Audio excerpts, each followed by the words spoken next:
예, 안녕하세요. 예배하는 구독자 여러분. 예배에 관한 아무 말입니다. 성탄절이 다가왔습니다. 세상에서도 성탄절이 되면 성탄 장식을 하듯이 교회에서도 성탄절이 되면 그 성탄을 기다리는 마음을 가지고 대림절 장식을 합니다. 오늘은 그 대림절 장식 중에 하나인 대림초를 만들기 위해서 남대문 시장에 와 있습니다. 대림초니까 무엇보다 초를 먼저 사야겠죠. 여기 사장님은 가위바위보에서 이기면 선물을 주시는데 질 때까지 하십니다.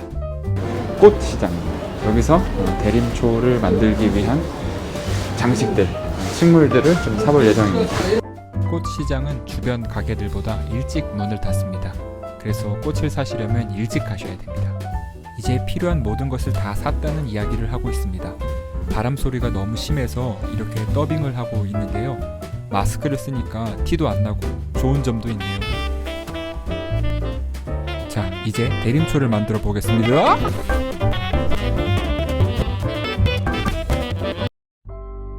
어때요? 참 쉽죠?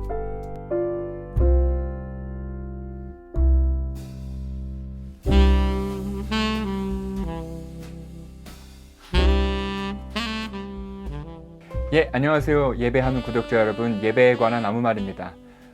오랜만에 업로드하게 되었습니다. 좀 늦은 감이 있지만 우리는 지금 대림절을 보내고 있죠. 그리고 성탄절을 향해서 가고 있습니다.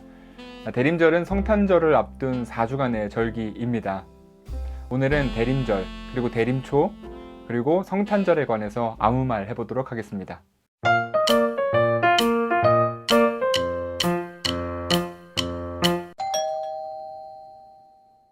인트로에서 보셨던 것처럼 대림절에는 대림초를 만듭니다.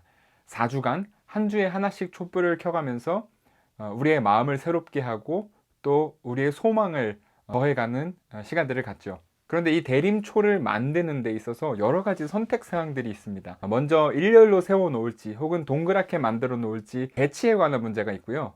그리고 4개를 둘지 5개를 둘지 개수의 문제가 있고요. 그리고 어떤 촛불을 먼저 밝히느냐 하는 순서의 문제도 있고요. 짙은 보라색에서 흰색으로 가는 색을 쓸 건지 아니면 전부 보라색을 쓸 건지 혹은 빨간색을 쓸 건지에 관한 색깔의 문제도 있습니다. 대림초를 만들 때 이렇게 선택을 해야 하다 보니까 주변에서 대림초를 만드는 전도사님 목사님들께서 저한테 대림초에 대해서 왜 영상 안 만드냐 이런 얘기를 했는데요. 결론적으로 말씀드리면 어떻게 만들어도 상관없습니다. 왜냐면 대림초는 혹은 대림환, 그것은 뭐 딱 정해져 있는 것이 없습니다. 이건 매우 뭐랄까요, 최신 전통, 최신하고 전통이 좀 말이 맞지 않지만 아무튼 이건 좀 최신 문화예요. 그래서 저도 이 기원이 좀 궁금해서 찾아봤는데 대림환, 동그랗게 세워놓는 것이 대림환인데요. 대림환의 기원은 1830년대로 봅니다. 독일 루터 교회의 비에른 목사가 정설로 여겨지고 있는데요. 처음부터 예배의 자리에 있었던 것은 아닙니다.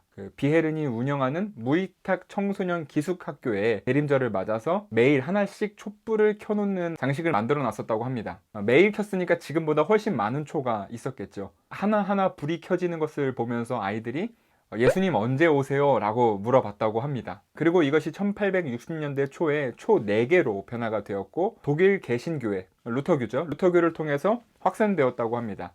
대림초 중에서 빨간색 초를 쓰는 경우들을 간혹 보실 겁니다. 그건 루터교회의 대림초일 가능성이 매우 높습니다. 그리고 1920년대에는 독일 루터교, 개신교회뿐만 아니라 독일 가톨릭 교회에서도 이 대림환을, 대림초를 예배 안에 들어놓기 시작했다고 합니다. 그리고 이것이 1930년대에 미국으로 건너가게 되면서 더 크게 확산된 것이지요. 아주 역사를 짧게 갖고 있는 전통입니다. 대림초는 어떤 전래 기구에서 합의를 해서 이렇게 만들자, 이렇게 만들어야 돼 라고 정해진 것이 아니라 그거 의미 있어 보이고 좋다, 그거 괜찮다 하면서 보급된 것이기 때문에 반드시 어떻게 해야 한다라는 엄격한 기준을 적용하는 것이 사실상 불가능합니다. 다시 말해서 지금 계속해서 변화할 수 있고 또 변화를 겪고 있는 현재 진행형에 가깝죠. 사실 그 대림초의 색깔이 점점점 밝아지는, 짙은 보라색에서 흰색으로 밝아지는 식의 색상 배열은 한국 교회에서 찾아볼 수 있는 좀 독특한 전통이라고도 합니다. 저는 그렇게 생각해요. 어떤 모양이든 나름의 의미를 잘 간직하면 그걸로 충분하겠다 하는 생각이 들고요. 그 가운데서도 제가 생각하기에 가장 중요한 것은 그 기숙학교에서 대림환에 불을 켰을 때 아이들이 예수님 언제 오세요? 라고 했었던 그 질문을 생각나게 하면 대림초는 성공이다 라는 생각이 듭니다. 대림절은 성탄일 전후로 4주 주일을 지키게 되는데요. 우리는 이렇게 생각을 종종 합니다. 성탄절이 있고 성탄절을 준비하는 절기쯤으로 대림절을 생각하곤 합니다. 저는 이런 생각을 갖게끔 하는 데에는 교회 행사 문화가 좀 기여한 부분들이 책임 있는 부분들이 좀 있다고 생각을 하는데요. 우리 대림절 다 그렇게 보냈잖아요. 성탄 전야 준비하거나 성탄절 행사를 준비하는 시기들로 우리가 대림절을 보냈으니까 대림절을 성탄절을 준비하는 시기로 우리 가운데 내면화되지 않았나 싶습니다. 그런데 저는 오늘 이 대림절의 중요성에 대해서 좀 강조를 하고 싶은데요. 저는 대림절이 성탄일을 준비하는 수준 정도가 아니라 오히려 대림절이 성탄절의 의미를 형성한다고 봅니다. 한번 보세요. 우리가 흔히 알기로 성탄일은 2000년 전에 예수님께서 오셨던 것을 축하하고 경축하고 기억하는 날로 생각을 합니다. 물론 예수님의 생일이 12월 25일, 딱 그날은 아니죠. 그렇지만 우리가 그날을 기념하기로는 예수님의 태어나심을 기억하고 기뻐하는 날이라는 거죠. 그렇다면 성탄절은 과거에 있었던 일을 기억하는 절기인데 대림절은 기다림의 절기란 말이죠. 그러니까 이미 2000년 전에 일어난 과거를 기다린다? 이거 좀 뭔가 설명하기 어색하지 않나요? 이미 왔는데 뭘 기다려요? 저는 대림초를 보면서 아이들이 했었던 질문, 아직 예수님 안 오셨어요? 이 질문이 대림절의 핵심이라고 봐요. 그러니까 대림은 아직 오지 않은 것에 대한 열망이죠. 기다림이니까. 우리에게 아직 오지 않은 것은 무엇입니까? 대림의 시기에 우리가 그토록 기다리는 것은 2000년 전에 오신 예수님을 기다리는 건 아니죠. 지금 우리에게 절실한 것은 참 평화와 참 사랑과 참 정의와 참 생명의 하나님 나라, 바로 그것이죠. 예수님께서 다시 오실 때 그것을 완성한다고 약속하셨기 때문에 우리는 그 예수님을 기다리고 있는 거잖아요. 그러니까 실제로 대림절은 초림을 기다리는 절기가 아니라 재림을 기다리는 절기가 되는 겁니다. 대림절은 오늘날 시기와 분쟁과 차별과 억압과 폭력과 지배로 물든 이 세상에 불만족하며 새로운 세상을 기다리는 절기입니다. 우리가 그런 마음으로 대림절을 보낸다면 성탄절의 의미는 2020번째 예수님의 생일이 아니라 2020년의 암담한 현실 가운데에서도 좌절하지 않고 하나님의 나라가 도래할 거라는 그 희망을 품고 기다리는 절기가 되는 것입니다. 그러면 그때 아기 예수님이 우리에게 알려주는 바는 무엇이겠습니까? 이 세상의 구원의 길을 보여주기 위해 오셨던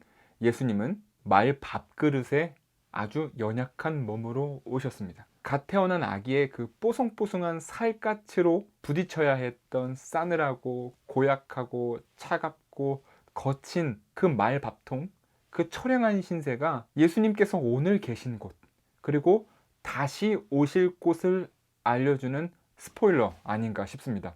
그런데 우리는 어때요? 예수님께서 나셨고 계시고 오시는 그곳보다 우리의 마음과 눈이 향하는 곳은 어디입니까? 헤롯의 권자죠. 우리는 그 권자를 기웃거리면서 그 힘과 화려함과 능력과 그 권력이 우리를 구원해 줄 것이라고 착각하고 그것을 쫓아가면서 살아가고 있는 거죠. 그러나 예수님께서 궁전에서 태어나지 아니하시고 그 말구유에서 누이신 것은 하나님 나라의 참 평화는 바로 그런 곳에서부터 시작한다는 것이겠죠. 그리고 우리더러 당신께서 오시는 그곳, 당신께서 계시는 그곳으로 오라고 힘차게 울고 있는 것 아닌가 싶습니다. 요약하자면 대림절과 성탄절로 이어지는 그 절기는 과거의 사건을 기억하기 위한 절기가 아니라 오늘의 참담한 현실에서 우리의 삶과 마음을 주님이 오시는 곳을 향해 기울이도록 하는 절기인 것입니다. 아주 중요한 절기죠.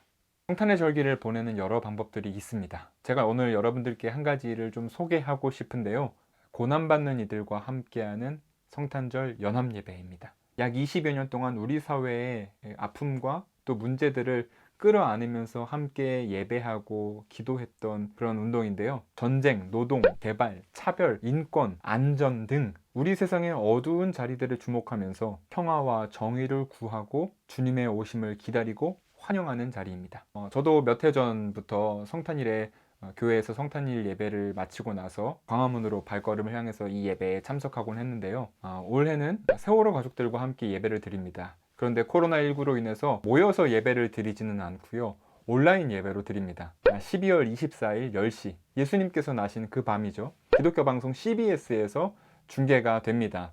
2020년은 코로나로 인해서 모두가 어려운 시기를 보냈습니다. 그런데 특히 고난받는 자들의 자리, 사람들의 손길과 관심이 필요한 그 자리는 더욱더 연대의 힘을 모으기가 어려운 더 외로운 상황으로 내몰린 것 같습니다.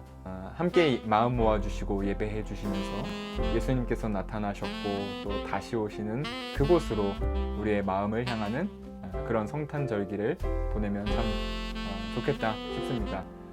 너무 늦게 오랜만에 찾아뵈서 죄송합니다. 앞으로 다시 열심히 영상 올리도록 하겠습니다. 너무 오랫동안 채널을 방치해 놔서 죄송합니다. 그 가운데에서도 구독을 끊지 않아 주시고 또 오히려 더 구독해 주신 모든 분들께 감사드립니다. 앞으로 다시 더 자주 찾아뵙도록 하겠습니다. 감사합니다. 예, 안녕히 계세요.